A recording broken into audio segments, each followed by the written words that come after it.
धर्म की बात की।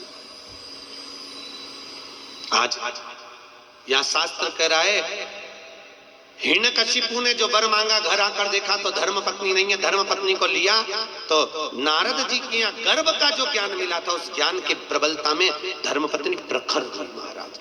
पत्नी के गर्भ से जो बच्चा हुआ, होते से उसने भगवान के नाम का हिलात करा, उसका नाम प्रहलाद हुआ है महाराज। प्रहलाद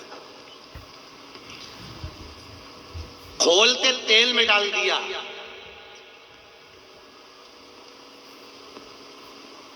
पर्वत पे से नीचे फिगवा दिया, समुद्र के अंदर डलवा दिया, तो भी प्रहलाद नहीं मरा।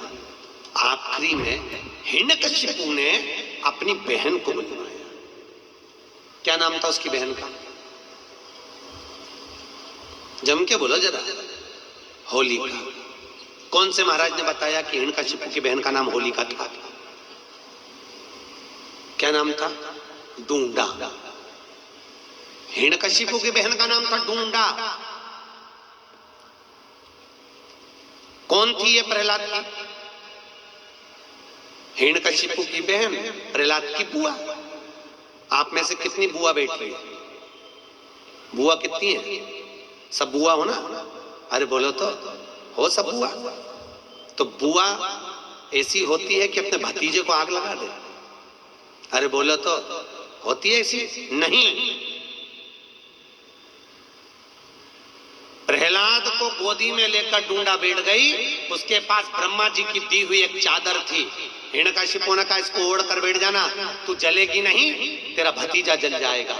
डूंडा चादर ओढ़ कर बैठी, प्रहलाद को गोदी में रखा, चारों तरफ से जब आग लगी, डूंडा को लगा मेरा भतीजा जल जाएगा। डूंडा ने अपनी चादर उतार कर अपने भतीजे पे डाल दी, डूंडा खुद जल गई, अपने भतीजे को बचा लिया। ऐसी होती है बुआ जो देती है दुआ। बुआ कभी बद्दुआ नहीं देती महाराज। अगर उस दिन बुआ प्रहलाद को जला देती तो उसके बाद दुनिया में कोई भतीजा अपनी बुआ को नहीं पूछता। पर आज भी शादी में, ब्याह में, फंक्शन में सबसे पहले बुआ जी को बुलाया जाता है। आओ।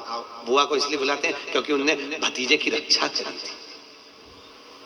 वो राक्षस कुल में जन्मी थी, राक्षस की बहन थी, पर मरते मरते अच्छा काम करके भगवान की होली, इसलिए हमारे यहाँ मनाई होली। परवारे करमाला वालों, तुमने तो उसका नाम ही धर दिया होली। अच्छा काम करके भगवान की होली, इसलिए हमारे यहाँ होली का त्योहार मनाया। नाम था डूंडा, इसलिए आज भी होली में मोटे मोटे लक्कड़ ढूंढ जलाए जाते हैं। पतली लकड़ियां नहीं, मोटे लक्कड़, मोटे ढूंढ जली। अंतिम प्रहलाद से पूछा, ये ज्ञान इसको आया कहां से? गुरु जी से पूछा, इसको ज्ञान कहां से है? तो ये गर्भ का ज्ञान। गर्भ का ज्ञान कोई साधारण है क्या? गर्भित भी आ गया। प्रथम ज्ञान होता है गर्भ का ज्ञान। माता कहती हैं गर्भवती नारी को भजन करना चाहिए। कथा सुन। हम एक बार पंढरपुर में कथा करने आए थे, लगभग 17-18 साल पहले की बात होगी। कथा करने के लिए आए थे, माहेश्वरी भवन में कथा थी। अभी उस दिन हम लोग गए थे तो हम माहेश्वरी भवन में ठहरे थे महाराज। माहेश्वरी भवन में कथा थी, माहेश्वरी समाज ने कराई थी, सोमानी संगमनेर के, उन्होंने कराई थी। कथा में एक बहू आकर बैठी, उसने कहा गुरु जी कल आप हमारे यहाँ आना। जैसे कई लोग कहते हैं ना, हम हमारे यहाँ पधार जो, आज हम एक दो जगह गए तो आप हमारे यहाँ पधारना। हमने कहा ठीक है आएंगे दीदी, जरूर आएंगे। हम गए उनके यहाँ, उनके यहाँ गए, उसने सेब कतर के रखे थे, काट के रखे थे। उनका एक लड़का था 12 साल का, वो सेब उठा के ले गया। उसने ड्राई फ्रूट्स ला कर रखे, काजू बादाम पिस्ता, वो पूरी की पूरी प्लेट लेके भाग गया। थोड़ी देर बाद उसकी माँ ने चांदी के गिलास में दूध भरकर रखा, वो गरम की गरम दूध ले जाकर गटर गटर पी गया। हमारे सामने आता और वो उठा के भाग जाता। हमने पूछा दीदी, दीदी बोली गुरुजी आपका अपमान हो गया, मेरे लड़के ने सब खा गया, तुम्हारा अपमान हो गया। मैं तुम्हारे लिए ला रही थी और उठा उठा के। हमने कहा जान दे, अपमान तो चूल्हा में, पहले ये बता कि ये हुआ कैसे, ये बता ये कैसे, वो तो जान दे अपमान तो हुआ। गुरुजी जैसे आप कथा करने आए ना, ऐसे ही जब ये मेरे गर्भ में था तब यहाँ राम कथा चल रही थी। मैंने पंडित जी से पूछा था, गुरु जी से, गुरु जी मेरे गर्भ में बच्चा है तो मैं कौन सी कथा पढ़ूं जिससे मेरा बच्चा अच्छा हो। राम कथा वाले महाराज ने कहा था सुंदर कांड पढ़। गुरु जी जब ये गर्भ में था इतने सुंदर कांड के पाठ करे, इतने पाठ करे, इतने पाठ करे, ऐसी औलाद पैदा हुई, सकनी नहीं बैठे। ये पाठ का बड़ा असर है। आज के जमाने में जो औलाद होती है ना, ये टीवी देख देख के पैदा होती है, क्योंकि डॉक्टर बोल देते बेड रेस्ट, डॉक्टर बोलते बेड रेस्ट, पलंग पे पड़ी रहो, दिन भर टीवी देखती रहो। 24 घंटा टीवी देखे, गर्भ में जो बच्चा था वो टीवी देखता रहा। माँ के दृष्टि से बच्चे ने टीवी देखी। अब बच्चा जन्म लिया तो दिन भर, क्योंकि वो टीवी में नाटक देकर, नाटक में ऐसा कोई नाटक ही नहीं जिसमें कहीं का हंसता दिखे। पूरे नाटक को देख लो, कहीं ना कहीं की 24 घंटे रोती ही मिले। नाटकों में, सीरियलों में रोए, वो नाटक देख के औलाद पैदा हुई।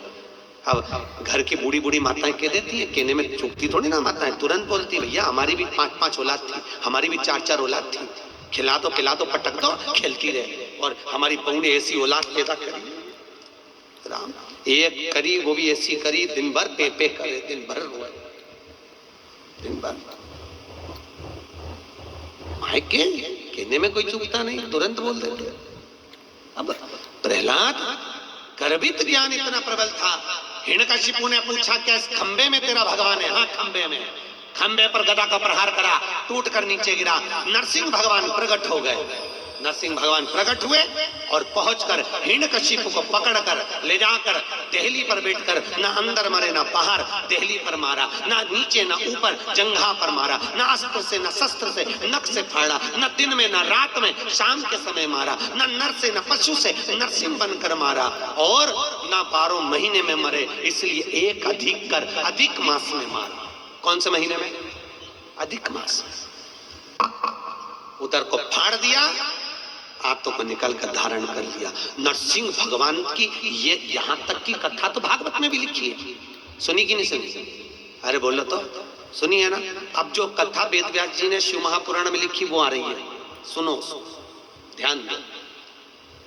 नरसिंह भगवान का क्रोध बढ़ता गया, बढ़ता गया, बढ़ता गया, इतना क्रोध, इतना क्रोध, इतना क्रोध, क्रोध बढ़ता गया, इतना क्रोध बढ़ा। नरसिंह भगवान इंद्रलोक में गए तो इंद्र का सिंहासन तोड़ दिया, ब्रह्मदेव क्या गए तो पुष्प तोड़ दिया। जहां जाते नरसिंह भगवान कुछ तोड़ फोड़ करके आते। लक्ष्मी जी भगवान शंकर के पास आई। लक्ष्मी जी ने विनती करी, नाथ मेरे पति को क्रोध आ रहा है, इनके क्रोध को शांत करिए, बहुत क्रोध है, शांत करो, थोड़ा क्रोध शांत करिए। शंकर भगवान मौन आनंद में विराजमान थे, स्मरण में डूबे हुए थे, भजन चित्त आनंद में कर रहे थे। आपको पहले भी कथा में कहा, राम शंकर का भजन करते हैं और शंकर राम का भजन। हरि विठ्ठल शंकर का भजन करते हैं, शंकर पांडुरंगा का भजन करते हैं। भजन चित्त डूबे।